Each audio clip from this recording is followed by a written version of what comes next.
Oke, nah sesi hari ini itu tentang tahapan perubahan. Kalau bahasa Inggrisnya itu state of change. Oke, nah tahapan perubahan. Tahapan perubahan di sini yang kita bahas adalah tentang orang yang menggunakan nafza, narkoba.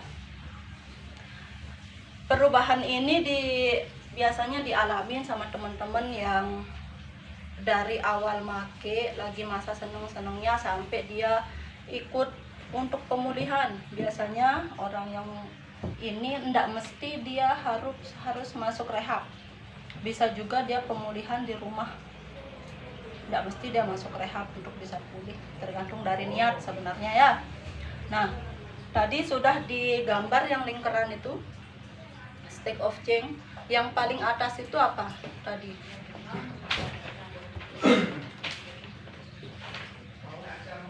Prekontemplasi.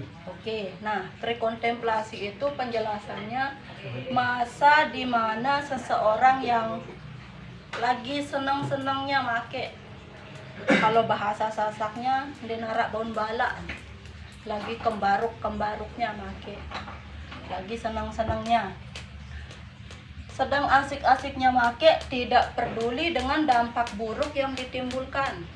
Padahal dia tahu nih kalau dia pakai narkoba bisa ditangkap polisi, uang bisa habis, kesehatannya terganggu, tapi dia tidak peduli karena dia lagi asik, sedang menikmati, sedang pacaran. Kalau istilahnya kayak kita lagi menikmati masa-masa romantis dengan pacar. Nah, tetapi dia menikmati hubungannya dengan narkoba. Pokoknya dia senang aja make di masa prekontemplasi ini. Mau siapapun yang nasehatin, mau teman, mau keluarga, mau presiden, malaikat maut dia akal-akalin, yang penting bisa make karena dia lagi senang-senangnya make.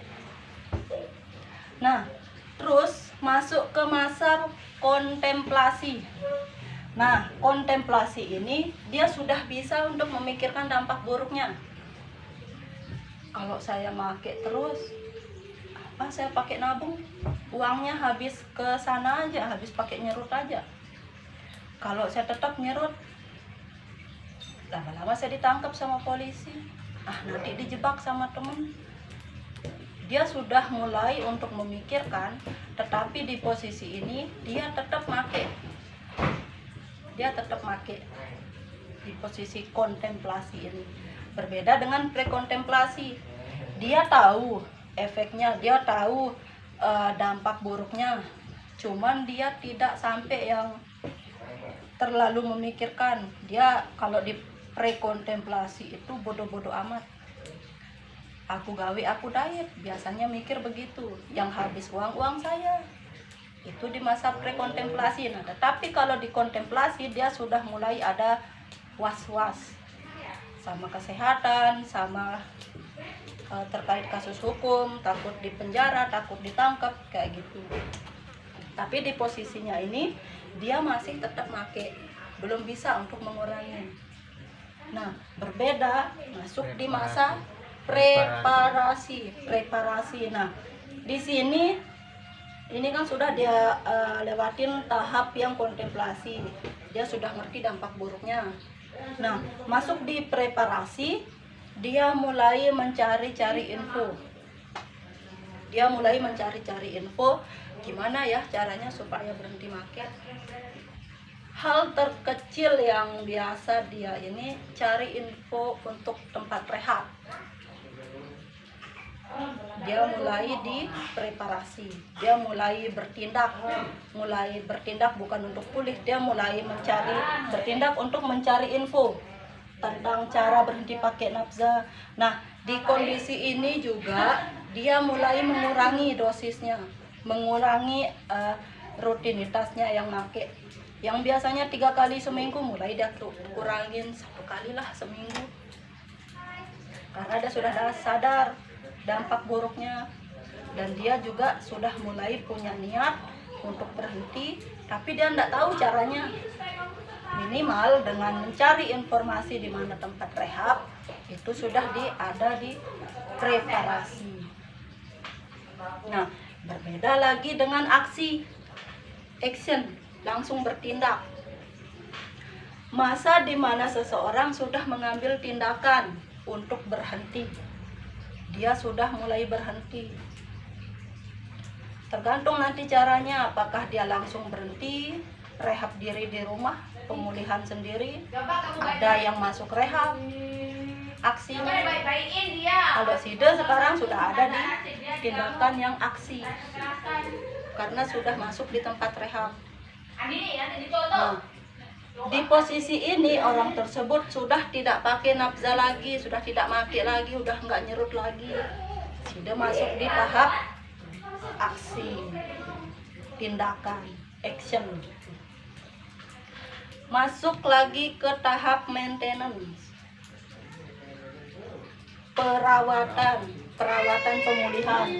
Nah, di sini orang yang sudah berhenti menggunakan narkoba, dia berusaha untuk memelihara pemulihannya supaya dia tidak pakai lagi. Dia mulai untuk belajar menolak ajakan teman, mulai untuk mengontrol pergaulan, mulai untuk mengelola sugesnya ketika kangen. Kok saya kangen ya, pengen pakai lagi, dia cari aktivitas yang lain yang lebih positif. Nah, biasanya di sini dia akan mencari hobi baru yang positif, yang mengarahkan dia ke hal yang positif.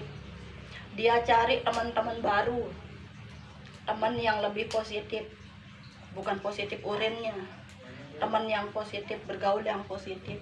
Karena dengan begitu dia bisa menolak ajakan dari teman-teman yang negatif, yang biasa teman dia make. Nah, inilah dia bagan untuk state of change-nya, tahapan perubahan yang dilalui sama teman-teman yang make. Tetapi di dalam maintenance atau merawat pemulihan ini ada dua yang termasuk juga di dalam pemulihan, yaitu sama relapse. Nah, relapse ini dibacanya relapse. Kalau bahasa Indonesianya kambuh, kumat. Nah, penjelasannya di sini sleep itu keadaan orang yang sudah berhenti pakai nafza, yang sudah berhenti, terus tiba-tiba dia kangen, tiba-tiba dia dijebak sama temen, lagi duduk ngumpul, tiba-tiba temen nyediain, udah ada di bongnya, ayo coba sekali aja. Nggak kuasa dia menahan menahan rasa pingin, karena barangnya sudah ada di depan, ya udah coba dah sekali. Udah lama juga nggak pernah itu kan, jadi make dah sekali.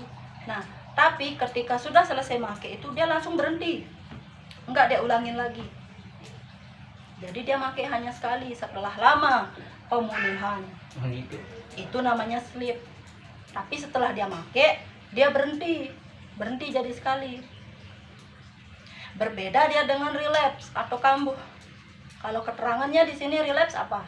Orang yang sudah berhenti pakai nafza namun dia pakai lagi berulang kali, bahkan kembali pola pemakaiannya seperti dulu, dan bisa juga melebihi yang dulu.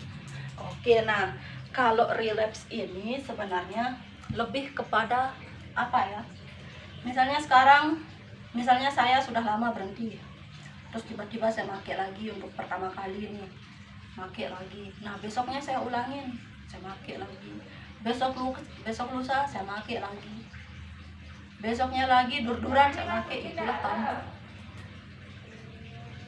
Karena dulu sebelum saya rehab, misalnya saya pakai cuman 3 kali dalam seminggu.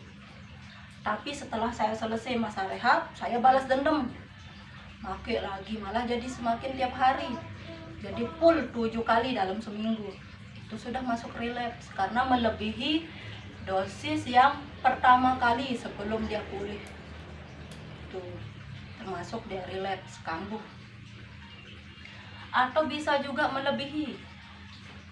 Misalnya dulu make 3 kali sehari. Terus lama nih udah masuk rehab, udah lama, udah 6 bulan, dah ini nggak pernah make lagi. Nah, tiba-tiba datang teman ngajak, terlenalah dia, make lagi. Nah, besoknya dur-duran, malah dia yang jadi ngajak, melebihi dari yang dulu dia pakai. yang dulu 3 kali sehari malah jadi rutin dia setiap hari. Memang durasinya tetap 3 kali dalam sehari, tapi dur-duran setiap hari selama seminggu, terus berkelanjutan melebihi dosis yang dulu sebelum dia masuk rehab. Itulah namanya kambuh. Ada yang mau ditanyakan?